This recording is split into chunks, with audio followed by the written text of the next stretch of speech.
What's up everybody? Don't really got much time to talk. I'm leaving, foreshadowing towards the theme of this video, stay tuned, to Chicago. So I will talk to you guys then. Alright, I'll see you there. Sorry about the beard. I'm wearing a mask all day, but let's check out Chicago.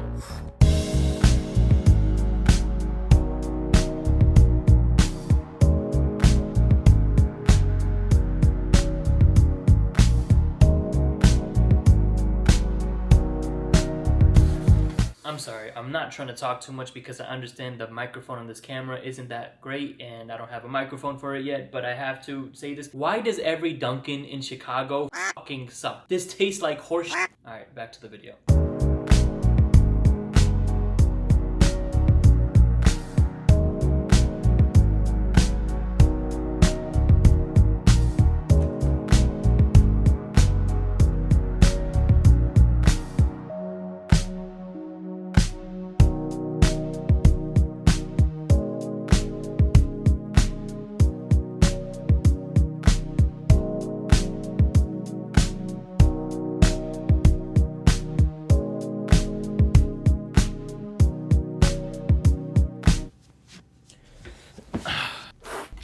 What am I missing? Oh.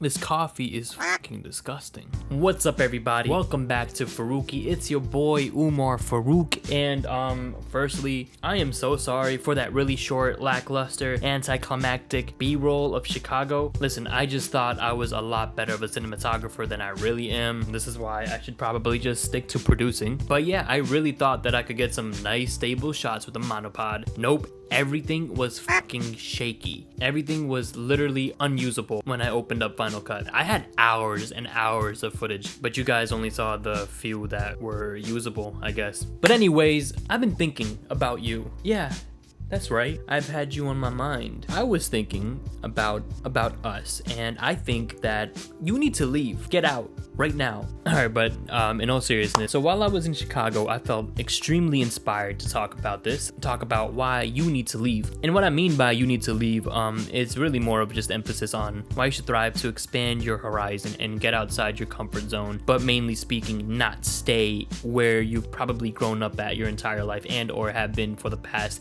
5 to 10 years of your life without really finding much interest in getting to the outside world. Now, this is a very cliche and well-known idea, like everybody talks about why you should get out of your like everybody talks about why you should get out of your like everybody talks about why you should get out of your comfort zone. But I kind of want to talk about the dangers of staying in one place for too long. Now, I grew up in a wonderful town in Central Jersey. Not really. All right, let me kind of explain. I grew up in a very diverse town. There were white, brown, black, everybody part of one big community. Although there was a lot of bullying within the middle schools and stuff, somehow, some way, my high school had found some ingredient to completely obliterate bullying. I don't know how they pulled this off, but I gotta commend that. Now, don't get me wrong, there were obviously boys here and there and or like situations here and there where things kind of go wrong, people don't get along, but that's like every situation. For the most part though, my township was able to create an environment where everybody just kind of got along just fine. You were like 98% guaranteed to find yourself a friend group, and it was dope, yo. Like everybody kind of loved each other. It was like as utopian it could kind of get. And then we graduated, some of us moved on, some of us stayed in the same place. Now, why did my hometown make me feel so compelled to believe in the idea of getting out? It's because that utopia I told you about had come with the cost. Now, this is all my theory, by the way. I don't really have much evidence of this except from my experience and a lot of other people I've spoken to from the same area who agree with everything that I'm about to talk about. Whether you believe me or not is not the point. The point is the theme you kind of take away from this video. I'm kind of theorizing that we were able to achieve this utopian state of living by kind of creating a bubble around ourselves. You know, our schools were lucky enough to be pretty well funded. We lived in like about a upper middle class neighborhood. Parts of my township was upper class, and so there was a healthy amount of money circulating the schools. And with that being said, I believe we had the correct resources to make sure that this diverse population, especially within the schools, were communicating as friendly as possible, very interdependent, high spirited within both the schools but also in the township itself. But like I said, this was all creating a bubble around where we were. So much so that when the 2016 election was approaching while we were getting ready to graduate, or when all those police shootings were coming up more and more frequently against Black Americans, we kind of dismissed it. I mean, don't get me wrong, there was absolutely students talking about it and being very vocal, but the vast majority, the mainstream of the school was just like, it's not really happening here, so why should I really care? And it's probably not even real. We were just way too involved with ourselves to really give a fuck about what was going on outside.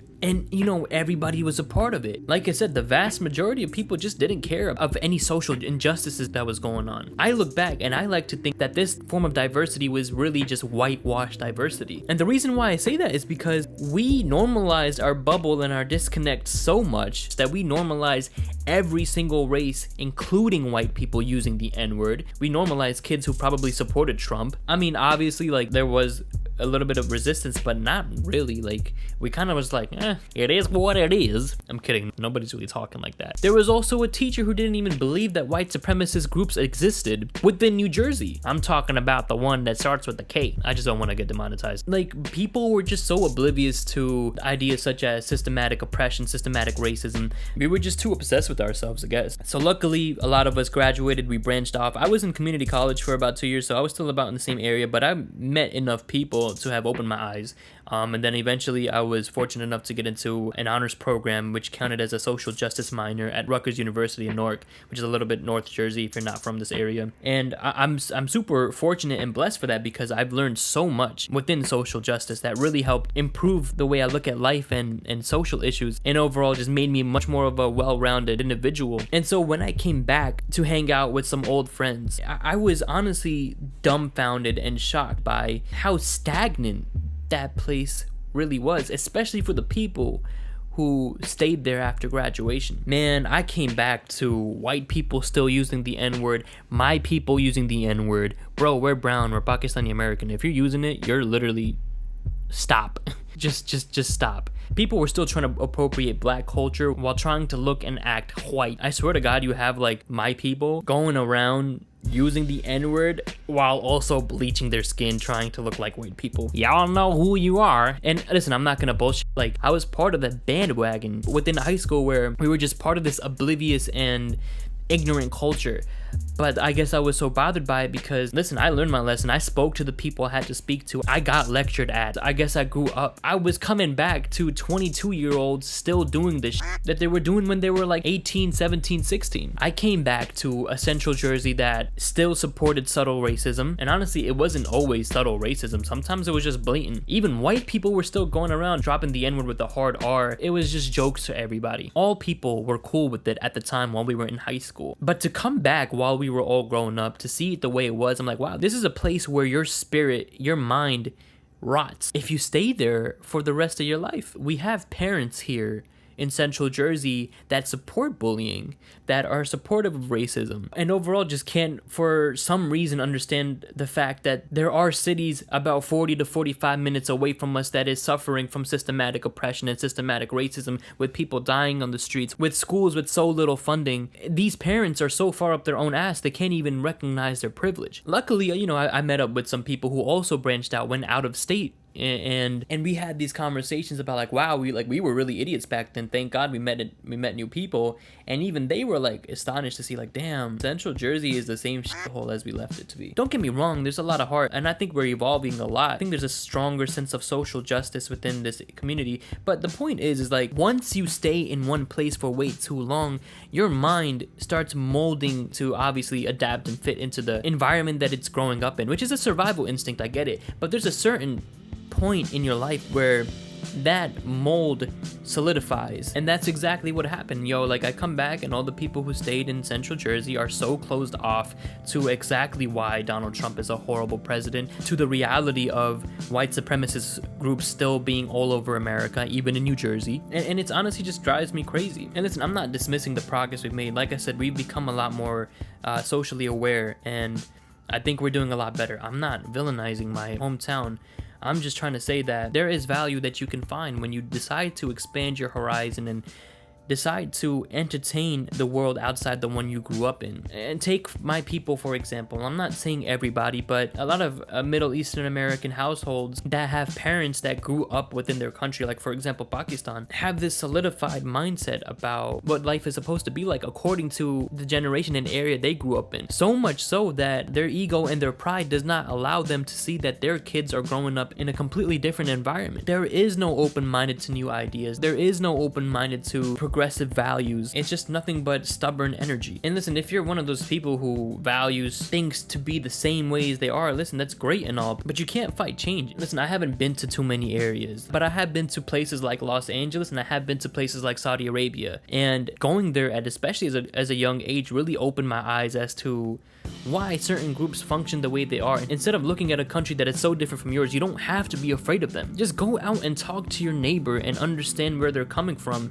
so that when you come across any world news or any event that isn't happening in your own bubble, you can at least at the very least be a little bit more open-minded about it and understand what it's about, rather than brush it off like it's nothing. There are still people in Central Jersey that normalize using homophobic and racial slurs and just haven't grown up. Like, if they only had decided to breathe and go somewhere and talk to people, we wouldn't be so stubborn about change. I want to end off with this one bit of information that I came across. I think it was from a Seeker video. I haven't been able to find it. I was trying to find it so I could source it. I have no idea where it's gone. So obviously, like, this isn't a proven fact. It's just something that I came across a while ago. There was a scientific journal that was published that kind of theorized one of the major reasons why the Neanderthals had went extinct and why Homo sapiens didn't. The idea was that Neanderthals just spent too much time in one area. They didn't go out to get more resources. They were stagnant when they stopped in the European area. Now listen, I don't know how true this theory is. At the end of the day, it's just a theory. But because us as humans had more of an instinct to explore and expand and evolve, that's why we survive. In order for you to become the more evolved version of yourself, you need to get out there. You need to meet more people. You need to understand what's happening on the other side of the world. And if not, at the very least, what's happening 40 miles away from you. So that the next time you see something happening on the news, you don't dismiss it. So the next time you see Black Lives Matter, you don't look at that as a threat. And when you see the Muslims that are suffering in China in those concentration camps, you don't look at that with numbness and disconnect just because you never really cared to understand that whether they're Muslims, Christians, or whatever, they're still human beings. Staying in one place and letting your ideals be solidified and hardened to strictly your environment makes you unsympathetic to the other side, to the other people, the person who doesn't look like you. It creates an ego that forces you to separate you from yourself. Because at the end of the day, we're all part of the same tree. But our ego right over here wants to attach imaginary identities that forces us to separate ourselves from each other and forces us to be in a position where we perceive ourselves as superior. That's what happens in at least my culture a lot. I'm not gonna bullshit. Pakistani culture looks down upon people that don't look like them. It gets very racist very fast within the mindset that places like Pakistan have created.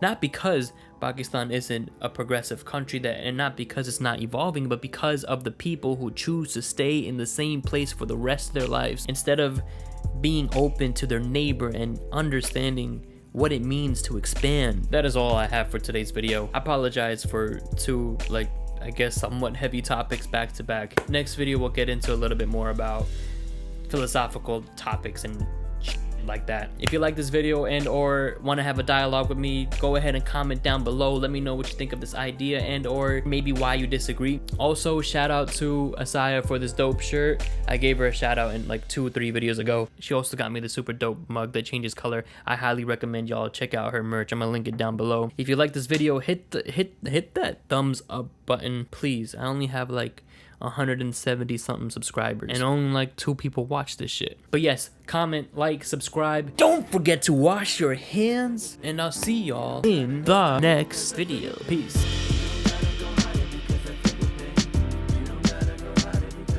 Maybe lock them doors and turn them lights down low.